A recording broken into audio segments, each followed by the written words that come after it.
Kelechi Okwa était assis en bout de table dans une salle de réunion vitrée, surplombant la montagne de la table. Au capitaine, il n'était pas là pour la vue. Son regard perçant, dissimulé sous d'épais sourcils et derrière des lunettes à monture fine, scrutait les états financiers comme si chaque colonne était une pièce d'échec. La tension était palpable dans la salle. Les dirigeants de l'entreprise technologique sud-africaine qu'il s'apprêtait à acquérir avaient tout tenté pour agrémenter l'affaire, mais Kelechi restait impassible.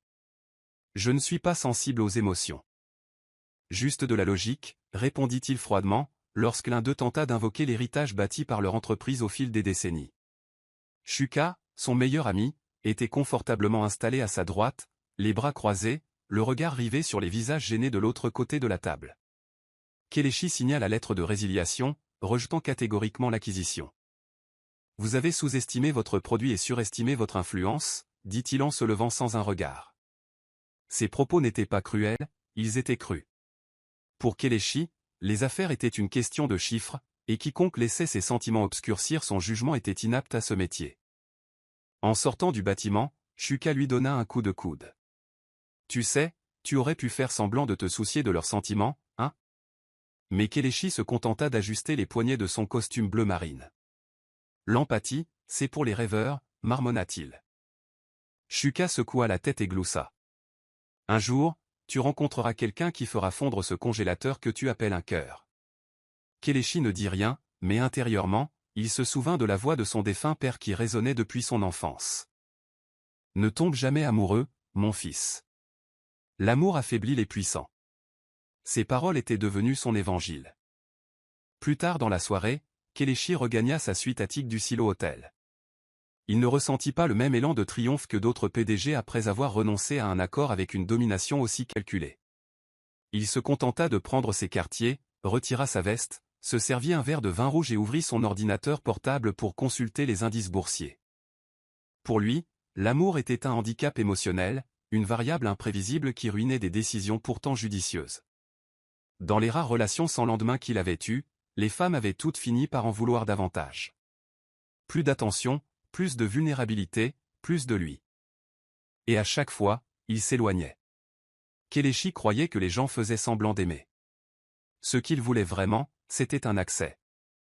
Accès au pouvoir, à la richesse ou à une influence. L'amour était soit manipulation, soit faiblesse, et ni l'un ni l'autre n'avait sa place dans son monde soigneusement construit. Shuka plaisantait souvent en disant que l'idée que Kelechi se faisait de l'âme sœur était un contrat sans clause de sortie. Pourtant, la plaisanterie sonnait plus vraie qu'on ne l'aurait cru. Même par cette nuit calme, sous les lumières du cap scintillant sous ses pieds, Kelechi n'avait pas besoin de compagnie. Il recherchait l'efficacité, le contrôle, la prévisibilité. Les femmes qui piquaient des colères, pleuraient sur leurs sentiments ou quittaient la maison de manière dramatique l'avaient toujours irrité. Il se disait donc qu'il ne se marierait jamais. Il aurait des héritiers grâce à la gestation pour autrui, dirigerait son empire en paix et éviterait les distractions des tensions émotionnelles. Il croyait que son destin était tracé, jusqu'à ce que la gosse arrive. Jusqu'à ce qu'une serveuse, sans égard pour son argent ni pour son statut, ébranle cette conviction. Le restaurant n'était pas un de ces établissements haut de gamme avec lustre et violon jouant en fond sonore. C'était un bistrot rustique mais propre, niché dans un coin de Yaba, fréquenté principalement par de jeunes professionnels et des créatifs du continent. On y servait la meilleure soupe de gombo aux fruits de mer de Lagos, selon Shuka, et c'était la seule raison pour laquelle Kelechi avait accepté de le rencontrer. Ils entrèrent discrètement, Kelechi vêtu pour une fois d'une tenue décontractée, mocassins noirs, cafetan cendré ajusté, et sans escorte. Shuka salua le gérant, tandis que Kelechi scrutait l'intérieur avec indifférence. C'est alors qu'elle apparut dans son champ de vision. Une serveuse, cheveux courts et naturels retenus par un foulard marron, peau foncée luisante d'effort, et regard plus perçant que du verre. Elle ne souriait pas. En fait, elle fusillait du regard un homme, assis au fond, qui venait de la frapper à la taille. Avant que quiconque puisse réagir, elle attrapa un verre d'eau et le lui versa dessus avec la force du tonnerre.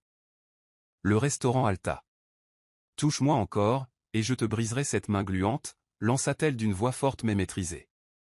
L'homme bondit sur ses pieds, ruisselant, gêné, et jurant.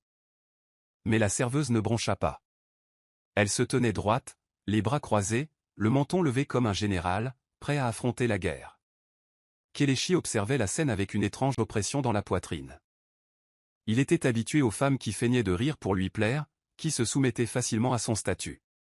Mais cette femme? C'était le feu sous forme humaine. Et pour la première fois depuis des années, quelque chose d'incompréhensible s'éveilla en lui. Le gérant a rapidement désamorcé la situation et s'est excusé auprès du client. La serveuse a disparu au fond, mais la scène était déjà gravée dans la mémoire de Kelechi. Ils s'assirent, commandèrent leur plat et, tandis que Shuka consultait son téléphone, Kelechi jetait des coups d'œil en direction de la cuisine. Lorsqu'elle réapparut avec un plateau pour une autre table, leurs regards se croisèrent brièvement. Son regard était perçant, indéchiffrable. Pas séducteur. Juste le présent. Comme si elle l'avait vu clair en lui. Kelechi s'agita sur son siège. Quand leur repas arriva, elle déposa fermement le plateau devant eux sans un sourire. Shuka le taquina. Pas tout en aidant Nodé à sourire au client. Elle lui lança un regard sec et dit, « Si le client veut un sourire, pas de la comédie, on y va ?» Puis elle se tourna vers Kelechi.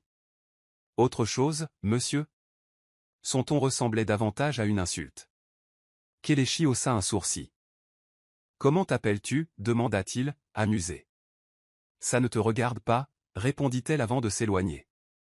Shuka éclata de rire. « Tu as enfin trouvé ton égal. » Kelechi ne dit rien, mais il n'était pas en colère. Au contraire, il était curieux. Le froid intérieur de son monde changea légèrement. Quelque chose chez cette serveuse impolie et fière le faisait se sentir vivant comme aucun tableur ne le pourrait. Il ne connaissait pas encore son nom, mais il savait une chose. Il reviendrait. Le lendemain après-midi, Kelechi retourna au même bistrot, seul cette fois. Il s'assit à la même table, ne commanda rien au début et attendit simplement. La serveuse, dont le badge indiquait désormais Tari, le remarqua à l'intérieur.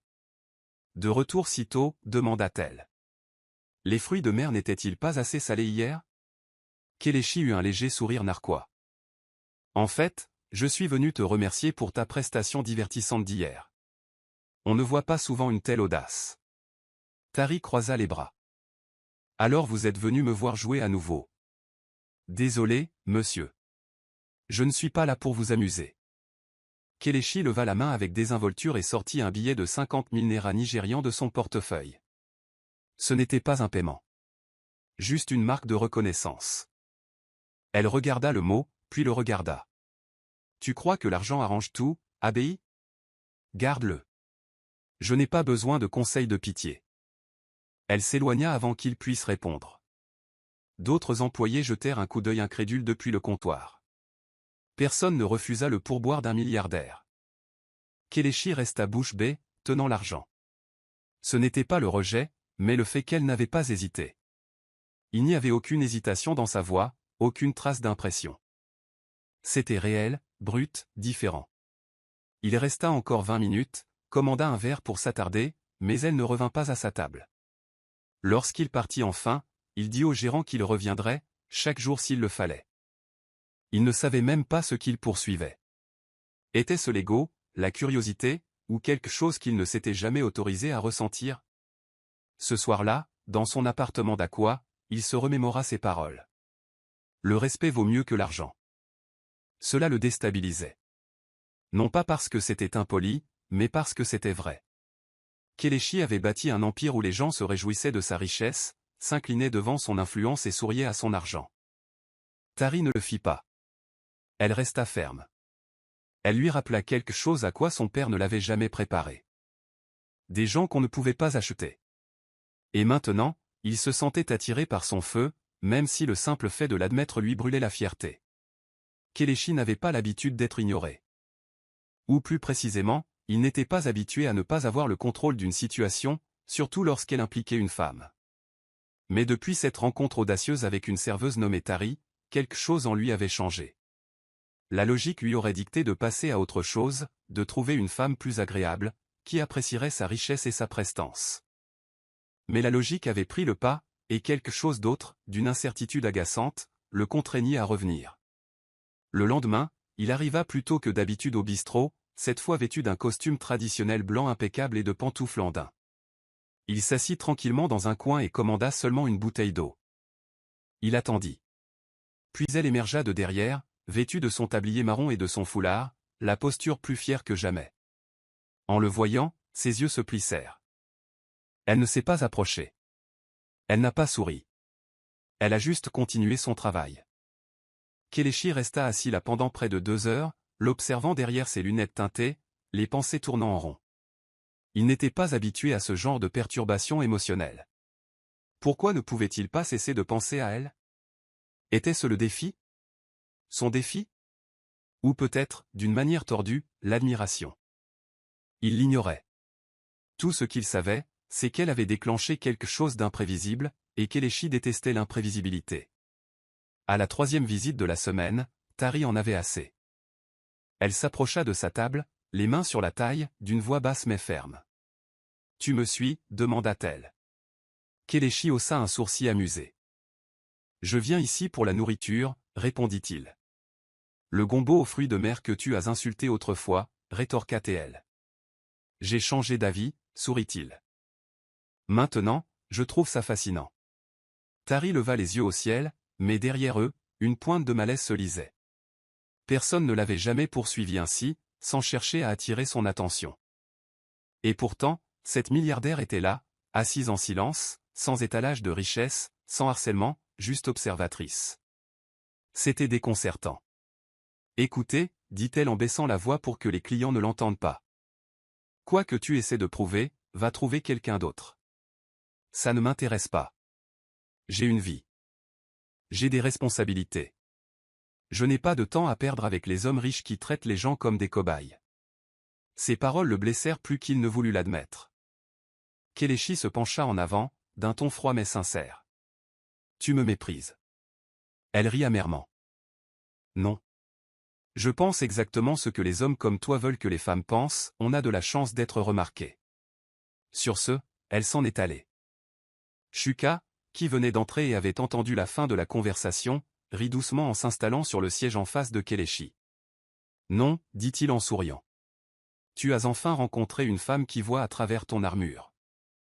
Tu es fini, mon gars. » Kelechi fixait la silhouette de Tari qui s'éloignait, troublé. Il ignorait ce que c'était, mais pour la première fois depuis des années, il ne voulait pas fuir.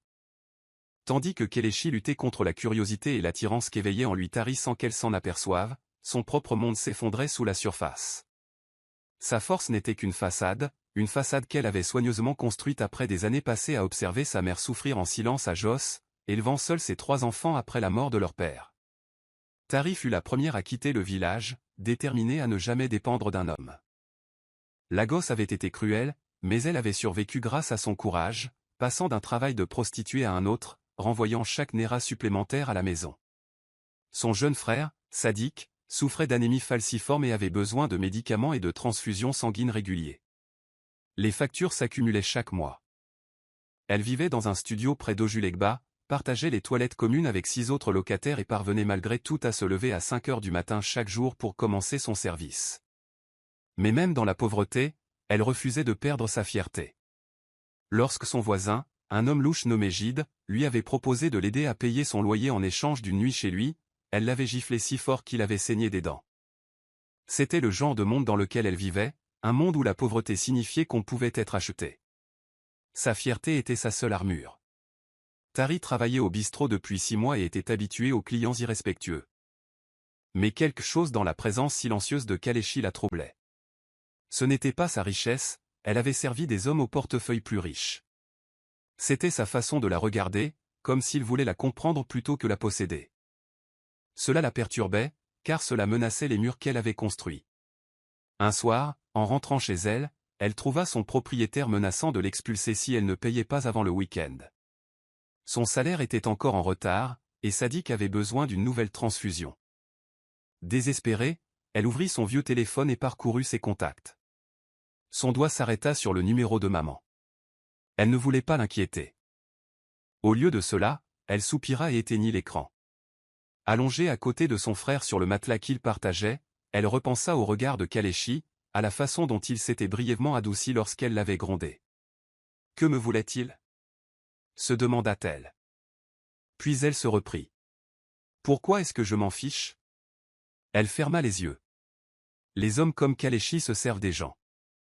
Ils l'ont pris jusqu'à ce que tu sois vide. C'est pourquoi son cœur devait rester verrouillé. Quel que soit le jeu auquel il jouait, elle ne se laisserait jamais battre par qui que ce soit, pas même par le sien. C'était un vendredi soir, le bistrot grouillait de monde après le travail, et Tari était déjà épuisé.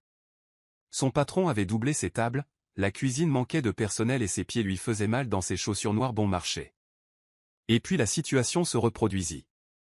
Le même client, celui qui l'avait peloté, revint avec un sourire suffisant et une haleine alcoolisée. Cette fois, il lui saisit fermement le poignet pendant qu'elle prenait son assiette. « Tu vas bien, tu sais. » Sourire un peu maintenant, dit-il d'une voix pâteuse. Les narines de Tari se dilatèrent. Elle retira sa main et tenta de s'éloigner, mais il se leva et lui barra le passage. L'agitation commença à attirer l'attention. Kalechi, qui venait d'entrer et avait assisté à la scène depuis l'entrée, n'hésita pas. En 3 longues enjambées, il était aux côtés de l'homme. « Laisse-la partir, dit calmement Kalechi, mais sa voix était glaciale. L'homme se retourna, surpris, et poussa bêtement l'épaule de Kalechi. Grosse erreur. Kalechi l'attrapa par le col et le plaqua contre le pilier le plus proche. « Si tu la touches encore, tu vas manger avec une paille, siffla-t-il, son calme remplacé par une expression primitive. Shuka accourut quelques secondes plus tard, appelant déjà la sécurité. La foule recula tandis que l'homme était escorté dehors en grommelant. Tari resta figé, choqué par la force dont Kalechi avait fait preuve. Mais malgré les applaudissements et les murmures d'admiration de certains clients, la fierté de Tari ne la laissait pas fondre. Elle se tourna vers Kalechi, les poings serrés. « Je ne t'ai pas demandé de l'aide, dit-elle. » Sa voix tremblait, non pas de colère, mais de confusion. Kalechi la regarda, avec ce calme familier dans les yeux.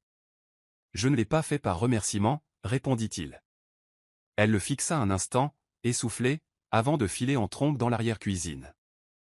Shuka soupira et suivit Kalechi jusqu'à leur table. « Tu as complètement perdu la tête, dit-il en souriant. Mais j'aime ça.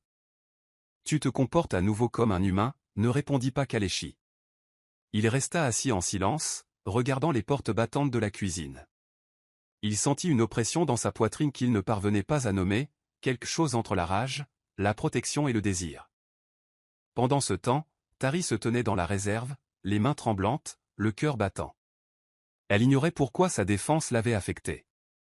Ce n'était pas l'acte, mais son authenticité apparente. Elle ferma les yeux et se murmura, « Ne sois pas stupide, Tari, ne te fais pas d'illusions. » Mais au fond d'elle, elle savait que quelque chose s'était brisé en elle, et qu'une fois brisé, rien ne serait plus jamais comme avant. Kalechi n'avait jamais rien fait de tel auparavant. Assis derrière un grand bureau en acajou dans son bureau de Victoria Island, il fixait pour la 5e fois la description de poste imprimée devant lui. Ce n'était même pas un vrai poste, c'était un poste qu'il avait créé du jour au lendemain.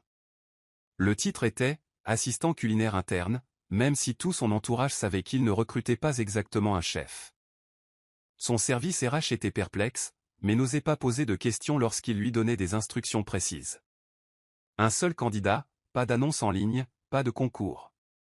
Shuka avait ri pendant 10 minutes d'affilée lorsque Kalechi avait finalement avoué que c'était pour la serveuse du bistrot. C'est de la folie, avait taquiné Shuka. Depuis quand Monsieur Algorithme invente-t-il des rôles pour les femmes? Kalechi ignora la pique. Ce n'était pas une question d'amour, se dit-il.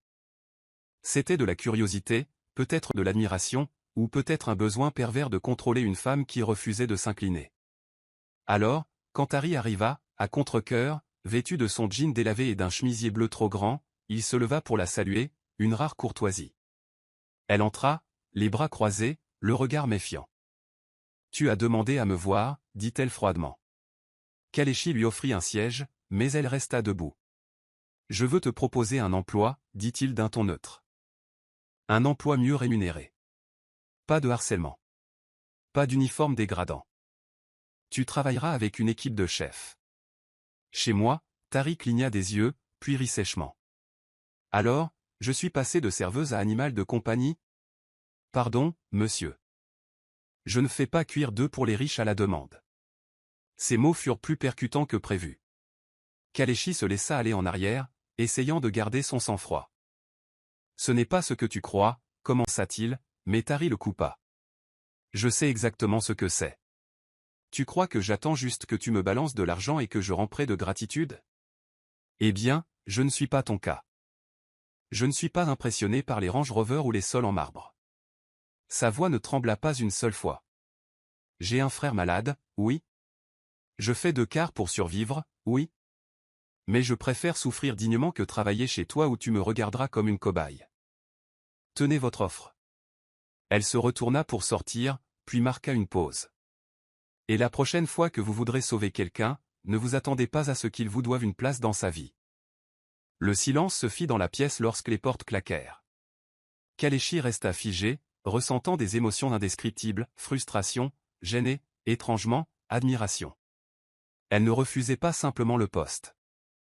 Elle rejetait tout ce qu'il représentait, le pouvoir, l'influence, la manipulation. Elle avait blessé son orgueil, mais avait réveillé quelque chose en lui. Ce soir-là, pour la première fois depuis des années, Kalechi n'avait pas consulté de feuilles de calcul ni assisté à des conférences avec des investisseurs.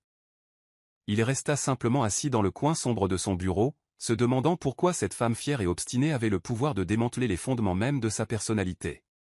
Tari ne rentra chez elle que bien après minuit. La cuisine du restaurant chinois où elle prenait son service du soir avait fermé tard en raison d'une commande groupée en retard. Ses bras étaient douloureux, ses pieds lui faisaient mal et ses yeux la piquaient d'épuisement. Pourtant, elle n'avait pas rappelé Kalechi. Elle n'allait pas le faire. Son offre d'emploi la hantait toute la journée. Non pas parce qu'elle la tentait, mais parce qu'elle lui rappelait avec quelle facilité les riches pensaient pouvoir arranger des vies avec l'argent. Ce soir-là, en entrant dans son appartement exigu, elle trouva sa voisine Uju qui l'attendait, lui annonçant que son responsable l'avait suspendue indéfiniment pour avoir créé trop de tensions avec les clients. Uju, voulant se montrer serviable, lui proposa le contact d'un homme qui payait généreusement les filles pour une simple compagnie. Tari faillit hurler. Était-ce tout ce que les Légaux voyaient en elle? Un joli minois qu'ils pouvaient acheter. Elle ferma la porte, s'effondra à genoux et pleura doucement pendant que son frère dormait. Son orgueil avait toujours été sa plus grande offense, mais maintenant, il lui semblait une prison. Elle avait refusé l'offre de Kalechi, et elle se retrouvait sans emploi. Pourtant, quelque chose en elle lui disait encore de persévérer.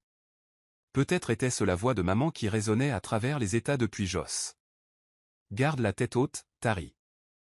Même si le monde vous piétine, ne vous abaissez pas à lui ressembler. Au matin, elle prit une décision, non par capitulation, mais par survie. Elle appela le numéro que Kalechi avait laissé sur le papier des RH, et non sa ligne personnelle, et demanda à parler à une femme de ménage. Lorsque Madame Grèce, la femme d'un certain âge qui gérait le personnel de maison de Kalechi, répondit, Tari garda un ton neutre. Si le poste est toujours vacant, je suis prête à travailler.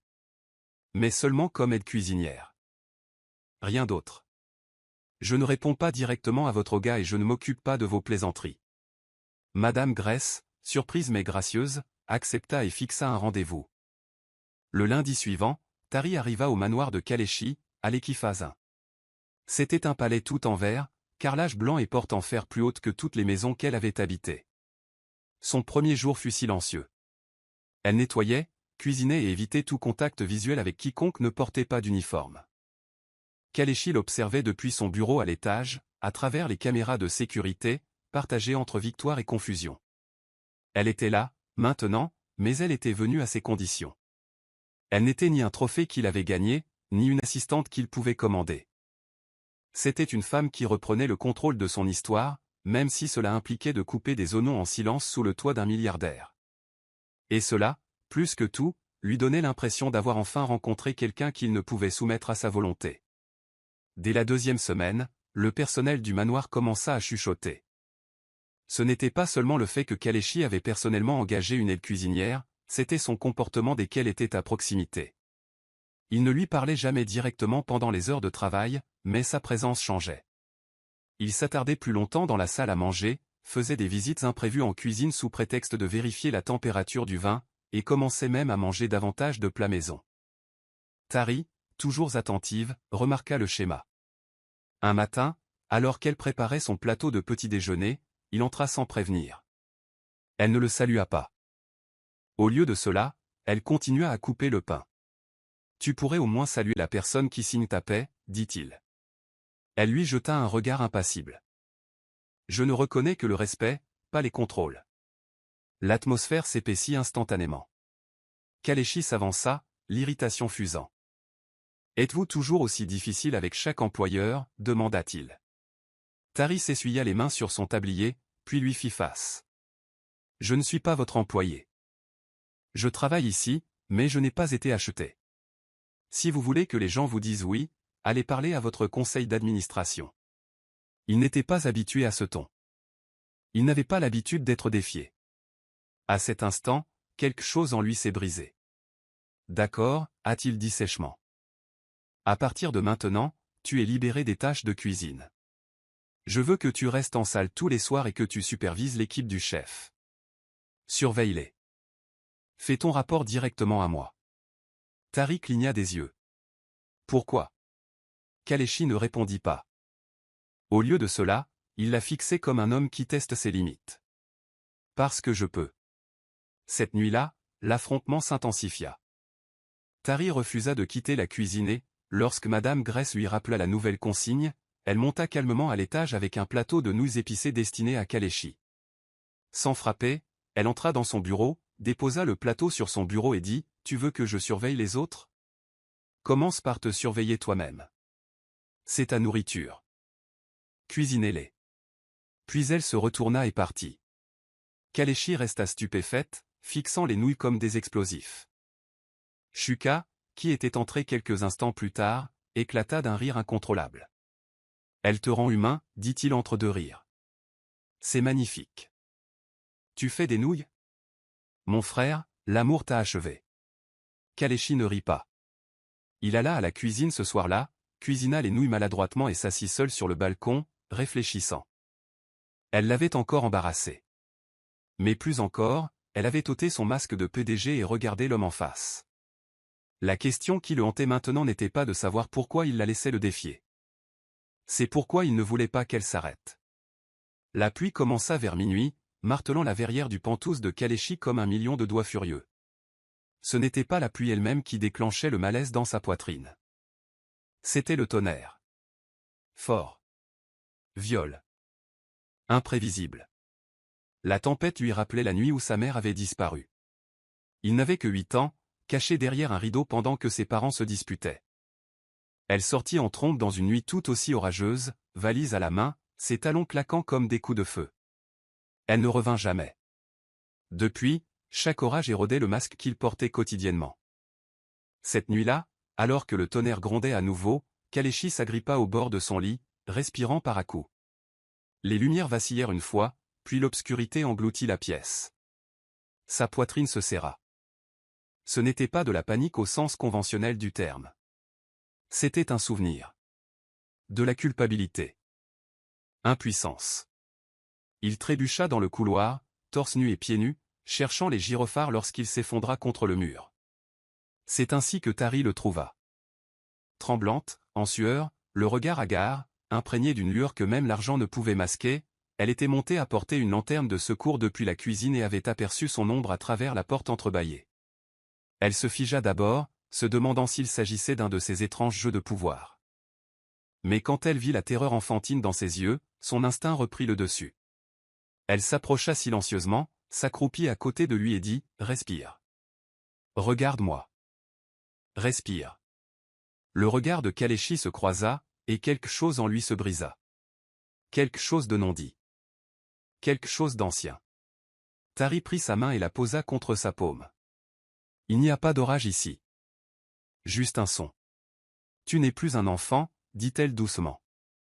Il ne répondit pas, mais les halètements dans sa poitrine s'apaisèrent. Elle l'aida à se relever et le conduisit au bord de son lit.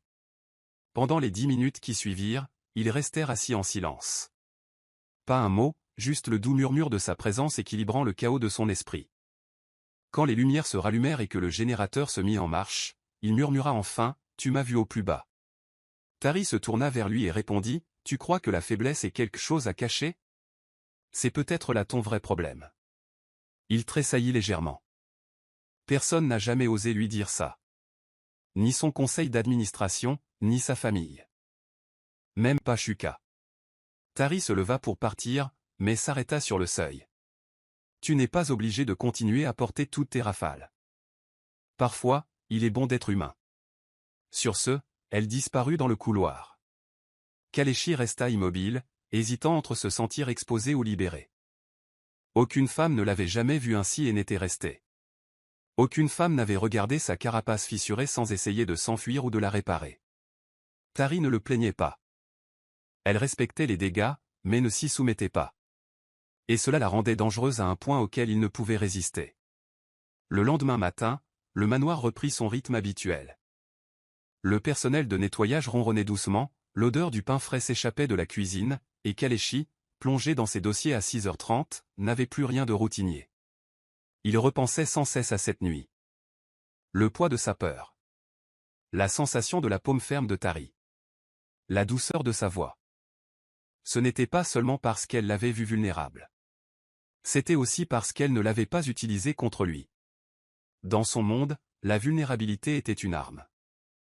Ses rivaux, ses ex-amants, et même les membres de sa famille savaient trouver les failles et les transformer en armes. Mais Tari ne s'était pas moqué de lui ni ne l'avait attaqué. Elle était restée là, impassible et impassible. En milieu d'après-midi, il entra dans la cuisine pour la première fois depuis des jours, incertain de ce qu'il allait dire. Elle coupait des tomates en dés, les manches retroussées, un bandeau noué sur le front. Elle leva brièvement les yeux, l'air indéchiffrable. « Merci », dit-il maladroitement. Elle haussa un sourcil. « Pourquoi ?»« Pour hier soir », murmura-t-il. Un silence s'installa entre eux. Puis Tari hocha la tête. « Vous ne me devez rien, monsieur Okwa. Je ne l'ai pas fait pour les points. » Il soupira et s'appuya contre le comptoir. « Appelle-moi Kalechi, dit-il doucement. Elle le regarda à nouveau, une lueur douce illuminant ses yeux. D'accord, Kalechi, l'entendre prononcer son nom était étrangement intime, presque trop intime. Et pour une fois, il ne voulait pas s'enfuir. Plus tard dans la soirée, ils se retrouvèrent seuls, cette fois sur le balcon arrière, les lumières de Lucky scintillant au loin. Elle lui avait apporté une tasse de tisane, prétendant que cela apaiserait ses nerfs, et il les surprit tous deux en l'acceptant sans poser de questions. La conversation s'engagea sur un ton décontracté. Tari a parlé de la passion de son frère pour les dessins animés et de la façon dont elle a appris à cuisiner en autodidacte en regardant des vidéos YouTube pendant ses gardes de nuit. Petit à petit, les choses se sont éclaircies. Kalechi s'est confié sur sa mère. Comment elle l'avait quitté quand il avait 8 ans. Comment son père ne s'était jamais remarié, lui apprenant plutôt à construire des murs, pas des maisons. L'amour est pour ceux qui n'aiment pas le contrôle, disait son père. Kalechi avait vécu selon ce credo jusqu'à présent. Et pourtant, te voilà, dit Tari en sirotant son thé, debout sur un balcon avec une cuisinière que tu essaies d'embaucher comme une plante d'intérieur. Il rit vraiment. Peut-être que je ne savais pas ce que je faisais. Tu ne le sais toujours pas, répondit-elle. Mais tu apprends. Le silence qui suivit ne fut pas gênant. Il était profond, comme l'espace entre deux personnes qui commençaient à se comprendre d'une manière inattendue. Kalechi la regarda sincèrement. Et pour la première fois, cette pensée lui traversa l'esprit. Et si je laissais entrer quelqu'un? Juste une fois. Il ne le dit pas à voix haute. Mais à cet instant, Tari le vit dans ses yeux. La paix, comme toujours dans la vie de Kalechi, fut éphémère. La semaine suivante, les médias apprirent qu'une mystérieuse femme travaillait chez lui. Un membre du personnel avait divulgué des photos de Tari servant à manger, traversant le couloir au sol de marbre et entrant par l'entrée latérale du manoir. Les blogs à potins ont explosé. Qui est cette beauté à la peau sombre vivant chez le milliardaire de la technologie Kalechi Okwa? De serveuse à épouse, les gros titres allaient de l'intrigue à la moquerie. Il ne fallut pas longtemps avant que le trouble ne prenne forme. Belle, élégante et réfléchie, elle était une figure incontournable du cercle très fermé des Lego depuis des années. Son obsession pour Kalechi n'était pas nouvelle, mais sa patience était à bout. Elle est arrivée au manoir sans prévenir, franchissant le portail avec un bouquet de roses blanches et un sac Chanel. « Je suis juste venue te dire bonjour », ronronna-t-elle en entrant dans le salon comme si elle en était propriétaire. Kalechi était en haut au téléphone lorsqu'il entendit le vacarme et descendit. Tari était déjà là, venant de déposer le plateau dans le salon. Leurs regards se croisèrent brièvement avant qu'Omodala ne s'interpose entre eux comme un poignard en soi. « Kalechi, ma chérie », dit Omodala d'une voix mielleuse. « Tu te cachais. » J'ai entendu des rumeurs. Est-ce vrai? As-tu finalement cédé à ta crise de la quarantaine et engagé une maîtresse déguisée en femme de chambre? La pièce est devenue froide. Avant que Kalechi puisse répondre, Tari posa le plateau et se redressa. Si tu as fini de jouer, je te suggère de trouver la sortie. Ce n'est pas une émission de télé-réalité. Le sourire d'Omodala s'estompa. Pardon? Tari ne broncha pas. Je ne suis pas là pour tes histoires. Je travaille ici. Si vous voulez insulter quelqu'un, regardez-vous dans un miroir. La tension s'est rompue comme un fil tendu. Kalechi s'avança et se plaça entre eux. Ça suffit, Omodala, dit-il fermement. On ne parle pas comme ça à mon personnel. Omodala le fixa, une fierté blessée illuminant ses yeux. Ton bâton, siffla TL. Tu la défends, mais pas moi? Il n'y a rien à défendre, dit-il. Tu es venu ici sans y être invité et tu as manqué de respect à quelqu'un dans ma maison. Pars. La bouche d'Omodala trembla, puis se tordit en un sourire amer. D'accord, mais ne dites pas que je ne vous ai pas prévenu. Les hommes comme vous sont toujours ceux qui tombent le plus mal. Elle sortit en trombe, le bruit des collines résonnant dans les couloirs de marbre. Tari resta silencieuse, les doigts serrés autour du plateau. Kalechi se tourna vers elle, une pointe de regret perçant dans sa voix. Je suis désolé. Pas à moi, répondit-elle. À toi-même. Pour avoir laissé des gens comme elle s'approcher d'elle. Cette nuit-là, l'orage reprit son cours. Non pas dans le ciel, mais dans le monde qu'ils devaient désormais affronter. Ensemble. Les conséquences furent plus rapides que Kalechi ne l'avait prévu. Le lendemain de l'explosion d'Omodala, les blogs People s'enflammèrent de gros titres. Mystery s'installa dans la demeure d'un milliardaire. La nouvelle flamme de Kalechi Okwa, ou un autre scandale? Un blog a même publié une photo floue de Tari lui tendant une tasse de café sur le balcon du manoir, accompagnée d'une légende de mauvais goût. Du bidonville au drap de soie, Kalechi ne s'était jamais vraiment soucié de l'opinion publique. Mais il ne s'agissait pas seulement de son image. Il s'agissait de contrôle. Le conseil d'administration de Ctech, déjà inquiet des récentes réunions manquées et des inquiétudes discrètes de Shuka, a convoqué une visioconférence d'urgence. Kalechi est resté impassible tandis qu'un des principaux actionnaires s'éclaircissait la gorge avec gêne.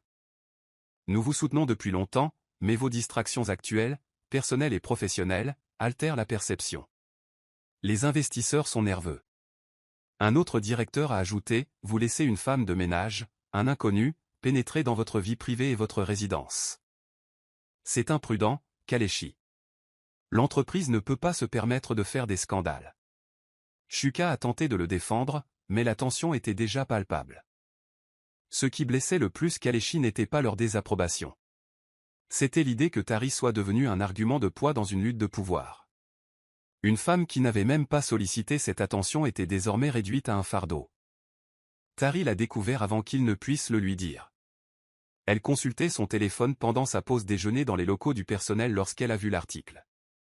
Il y en avait partout, des titres moqueurs, des mèmes vulgaires, et même des photos retouchées la montrant en tenue de mariée traditionnelle avec Kalechi en smoking. Son cœur se serra. Elle avait espéré que leur lien, discret et grandissant, resterait discret. Mais maintenant, le pays tout entier se moquait d'elle. En entrant dans le manoir ce soir-là, elle croisa Kalechi dans l'escalier. Il avait ce regard familier, mi-culpabilité, mi-désespoir. Tari, commença-t-il, mais elle leva la main. Non, dit-elle sèchement. Tu aurais dû savoir que ça arriverait. Tu aurais dû me protéger. Je n'ai rien divulgué, insista-t-il. J'ai essayé de faire retirer les articles, mais ils sont déjà là, non? Elle s'est exclamée. Tout le monde pense que je me suis introduit dans ta vie par hasard. La douleur dans sa poitrine ne venait pas seulement de l'humiliation. Elle venait de la trahison de quelqu'un en qui elle apprenait peu à peu à avoir confiance. J'arrête, dit-elle finalement. Et ne me suivez pas. Vous en avez déjà assez fait. Il lui prit le bras, mais elle se retira brusquement. Ne me force pas à te détester. Et sur ces mots, elle partit, le bruit de la porte du manoir se refermant derrière elle résonnant comme un verdict final. Kalechi resta planté là, le cœur battant, réalisant que cette fois, son argent ne pourrait pas réparer ce qu'il avait brisé. Tari revint à Yaba telle une lionne blessée, digne, mais ensanglanté. Son petit appartement d'une pièce, autrefois exigu mais confortable, lui semblait désormais étouffant. Elle avait quitté le manoir avec rien d'autre que son sac à main et sa fierté, mais celle-ci ne pouvait payer les médicaments de Sadiq. Elle a rapidement décroché 2 nouveaux emplois, caissière dans une pharmacie le jour et serveuse à Ibuka le soir. Elle travaillait 16 heures par jour, mangeait à peine et s'effondrait chaque soir dans son lit, les membres douloureux et l'esprit brisé. Son frère a remarqué le changement, son rire avait disparu, elle avait arrêté de chanter pendant les corvées, son regard croisait rarement le sien. « Il s'est passé quelque chose à la grande maison » demanda-t-il un jour. Tari sourit et lui ébouriffa les cheveux. « Rien que je ne puisse gérer. » Mais ce n'était pas vrai. Pour la première fois depuis longtemps, elle avait laissé quelqu'un entrer, juste un peu. Et quand le monde l'avait ridiculisée, cette même personne ne l'avait pas protégée. Elle n'était pas seulement en colère contre Kalechi. Elle s'en voulait à elle-même d'avoir cru qu'un homme comme lui pourrait la voir au-delà de ce que le monde avait déjà catalogué, la servante qui avait atteint des sommets.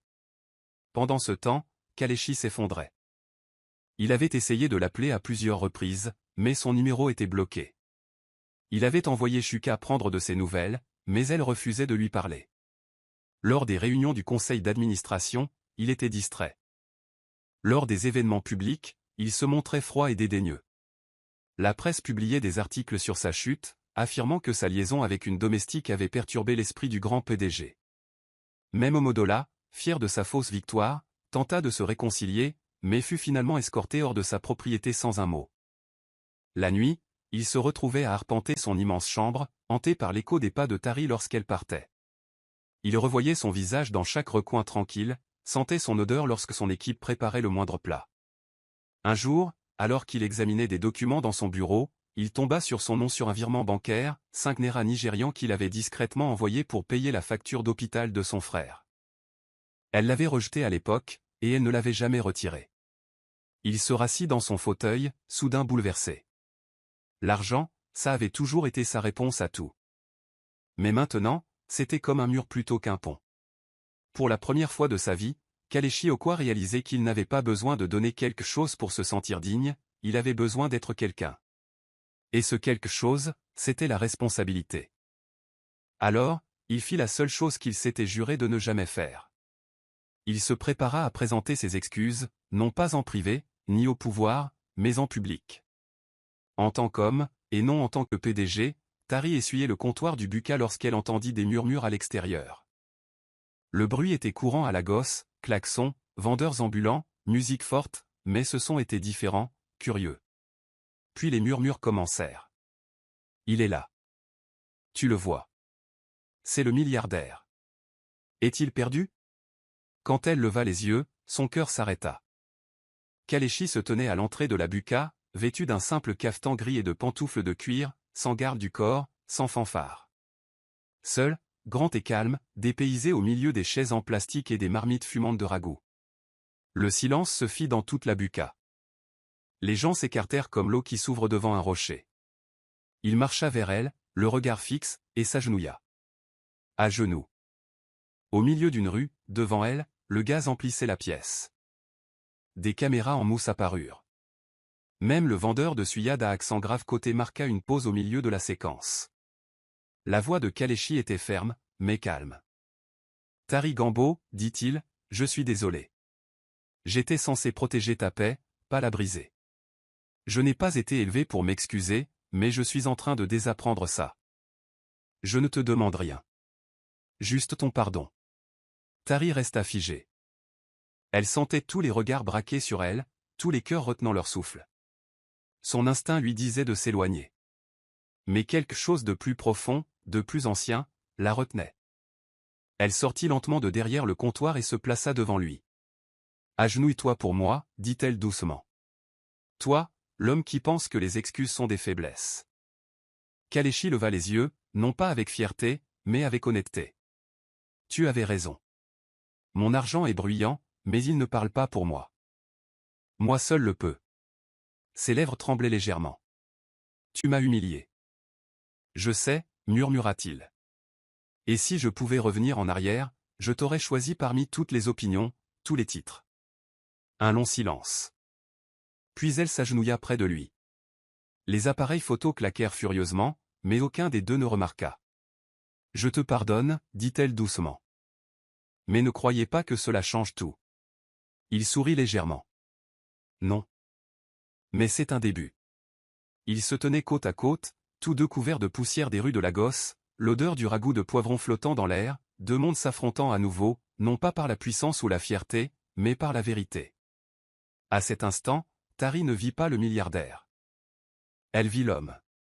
Et l'homme avait enfin appris à s'agenouiller, non par amour, mais par humilité. Le trajet en jet privé jusqu'à Abuja fut pénible, mais silencieux. Tari était assise à côté de son jeune frère, Sadiq, fasciné par les sièges en cuir et les lumières clignotantes du plafond.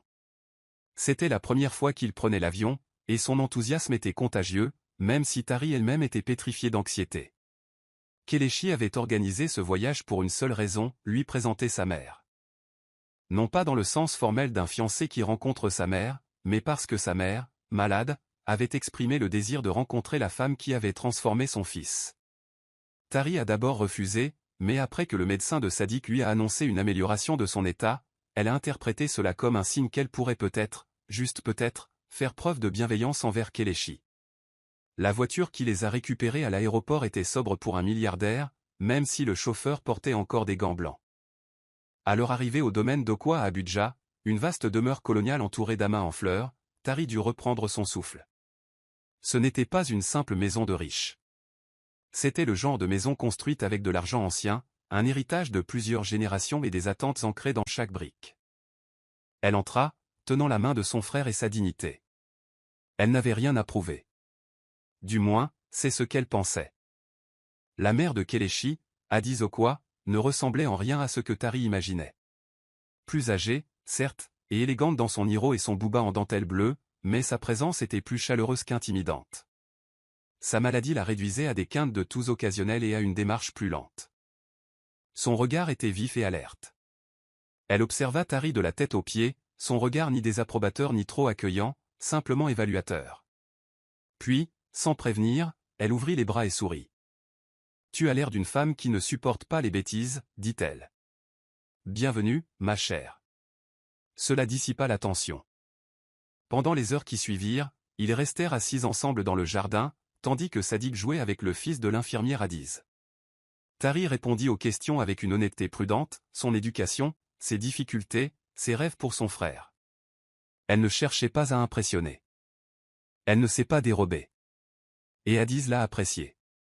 Ce n'est pas facile de gagner l'attention de mon fils, et encore moins sa confiance, a-t-elle dit.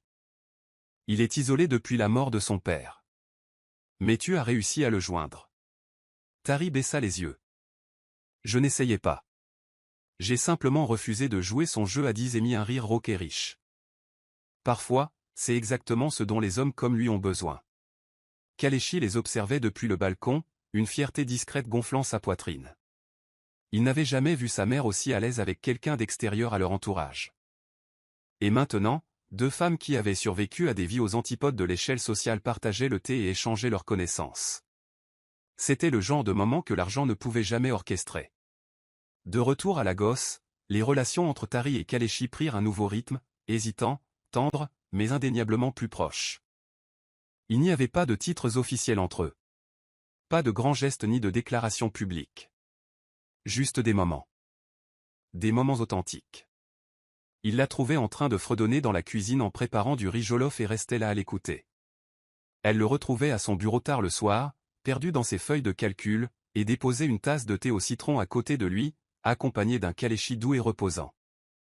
Les murs entre eux n'étaient pas complètement tombés, mais les portes s'étaient ouvertes. Ce n'était pas parfait. Tari s'irritait encore de sa tendance à prendre le contrôle sans demander son avis.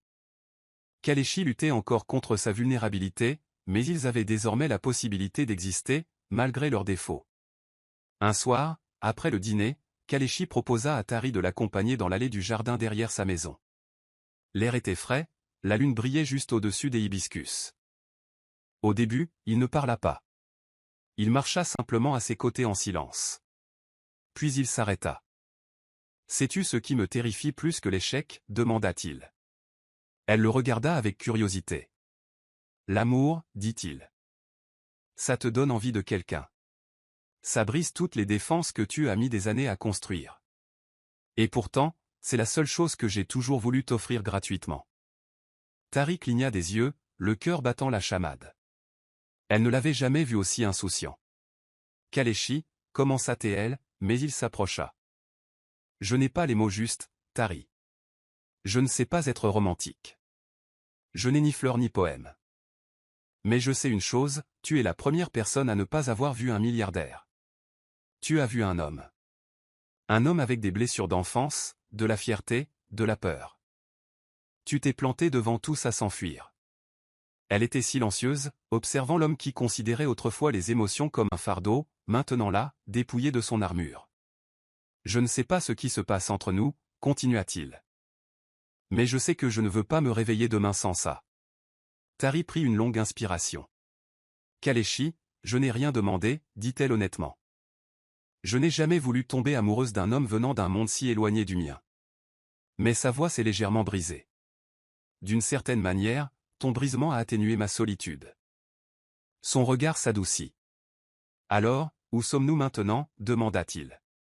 Tari leva les yeux vers les étoiles, puis vers lui. Nous sommes deux personnes têtues qui apprennent à se tenir la main plutôt que l'épée, répondit-elle. Et pour la première fois depuis le début, ils sourirent ensemble, sans fierté, sans défense, juste deux cœurs commençant à battre à l'unisson. Les jours qui suivirent furent emplis de clarté, mais aussi d'incertitude. Tari se surprit à réfléchir plus profondément à sa place dans le monde de Kalechi.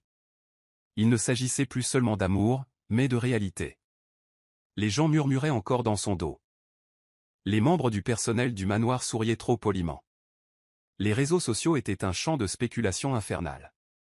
Et pire encore, Sadik avait eu un problème de santé qui l'avait bouleversé émotionnellement.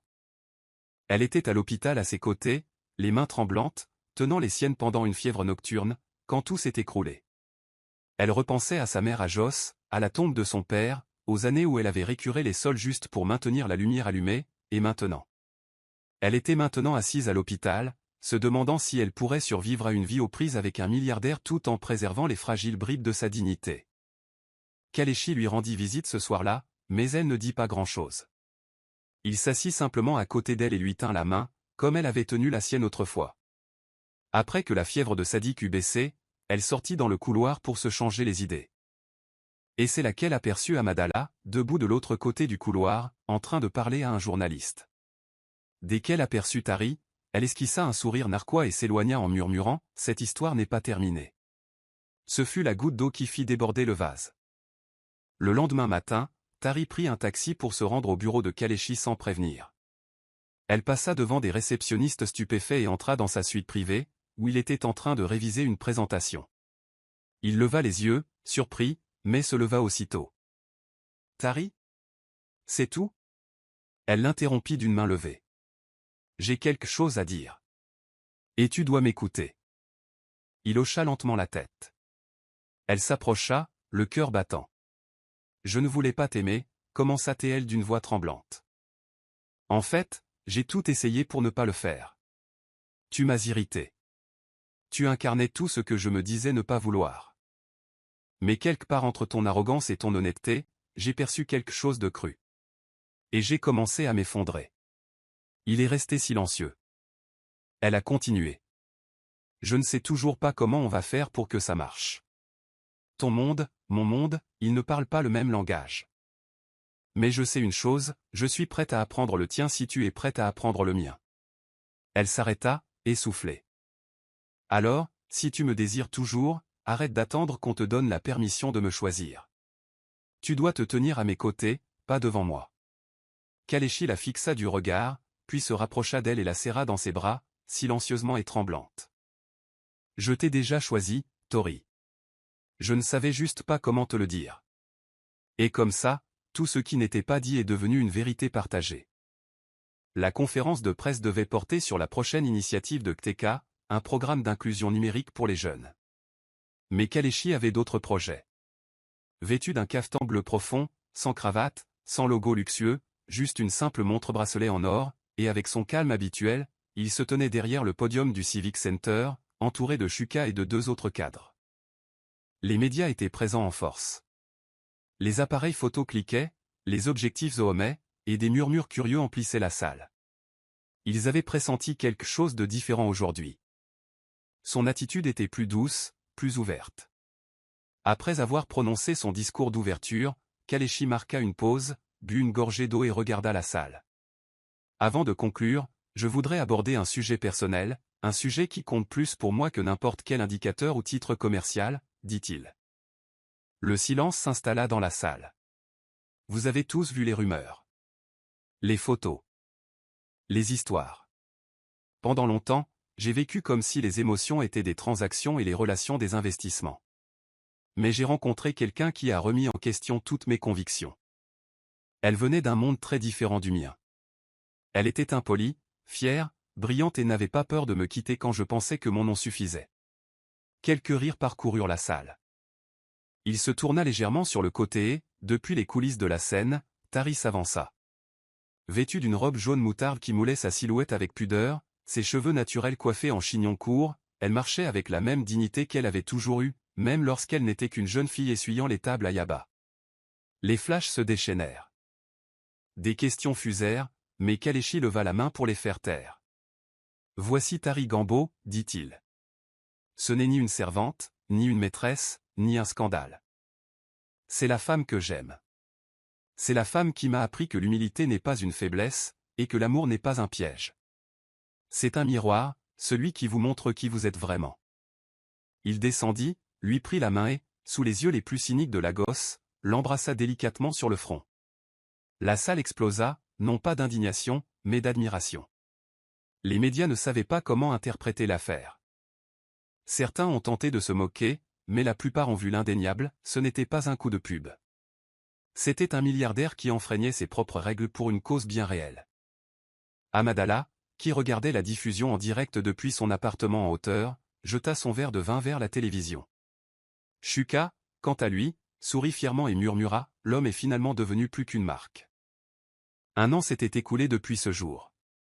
Entre-temps, les tabloïds avaient trouvé d'autres sujets.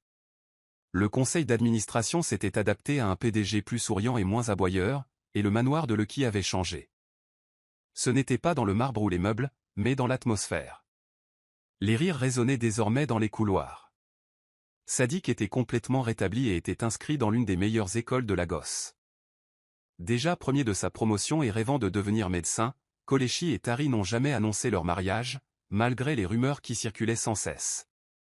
Ils ont plutôt créé une fondation commune, la Gambok Initiative, dont l'objectif est d'offrir des bourses, des soins de santé gratuits et des formations professionnelles aux jeunes défavorisés du Nigeria. Ils travaillaient côte à côte, non pas comme patrons et employés, ni même comme milliardaires et anciennes serveuses, mais comme partenaires. La nature endurcie de Kalechi s'adoucissait à chaque visite dans la communauté, à chaque sourire d'enfant. Il ne courait plus après les chiffres. Il cherchait l'impact. Et Tari, toujours aussi têtue, le gardait les pieds sur terre. Elle lui rappelait chaque jour d'où elle venait et veillait à ce qu'il n'utilise jamais la richesse pour effacer sa vérité. Leur amour n'était pas celui des chansons d'amour. Il était forgé dans la résilience, éprouvé par le feu et rempli de tendresse dans des moments intimes qu'aucun appareil photo ne pouvait capturer. Un dimanche soir, alors que le soleil disparaissait sous le lagon et que le ciel s'illuminait d'une lueur orangée derrière l'horizon de Banana Island, Kalechi était assis sur le balcon, lisant une lettre manuscrite de l'un des boursiers.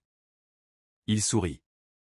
De l'intérieur de la maison, un arôme de soupe à l'oie se répandit. Puis sa voix l'appela de la cuisine. « Kalechi, descends. Si ce plat refroidit, tu mangeras encore des nouilles. » Il se leva en riant. Autrefois, elle avait juré de ne jamais cuisiner pour lui. Non, elle cuisinait non par devoir, mais par amour. En entrant dans la salle à manger, il la vit dresser les assiettes, refusant toujours de laisser le personnel s'en occuper le dimanche. Elle leva les yeux au ciel d'un air enjoué. « Tu es en retard. » Je savourais tes compliments, la taquina-t-il en s'approchant pour l'embrasser sur la joue. « Tu sais que tu es la seule femme capable de me faire aimer une oie à ce point. » Elle lui tendit un bol et sourit. C'est parce que ce n'est pas une question de soupe. C'est celui qui remue la situation. Ils étaient assis ensemble, les rires et la chaleur emplissant la pièce. Et dans ce moment simple, sans salle de réunion, sans caméra, sans pression, Kalechi Okoa, l'homme autrefois trop fier pour croire en l'amour, réalisa que le plus grand empire qu'il bâtirait n'était pas son entreprise, mais le foyer qu'il avait créé avec une femme qui n'avait jamais eu besoin de sa